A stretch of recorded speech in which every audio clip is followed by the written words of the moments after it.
ভাইরে ভাই! এই ফোনটা প্রায় ৩ ঘন্টা পানির ভেতরে ছিল। মানে এক কাস্টমার আমার কাছে নিয়ে আসছে যে, "ভাই এই ফোনটা আমি জামাকাপড় ধুইতে গেছিলাম, তখন আমার হাত থেকে মনে হয় কিভাবে পড়ছে পানির ভেতরে আমি বলতেও পারব না। প্রায় ৩ ঘন্টা পরে আমার মনে হইছে যে ফোনটা আমার পানিতে পড়ে গেছে।"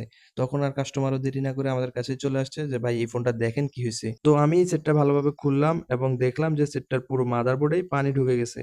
ভাগ্য ভালো যে কোথাও কোনো শর্ট সার্কিট হয় নাই। আর শর্ট সার্কিট না হওয়ার আরেকটা কারণ হচ্ছে ফোনটা পাওয়ার সাথে সাথেই কাস্টমার আর দেরি না করেই আমাদের কাছে নিয়ে আসছে ক্লিন করার জন্য। অনেকেই আছে যে ফোন পানিতে পড়ার পর হাতে নিয়ে দেখে যে ফোন তো ঠিকই আছে, চালাই আরকি। বাট যখন মাদারবোর্ডের পার্টস গুলোতে শর্ট সার্কিট হয়ে পার্টস গুলো ড্যামেজ হয়ে যায় তখন নিয়ে আসে আমাদের কাছে ওয়াশ করানোর জন্য।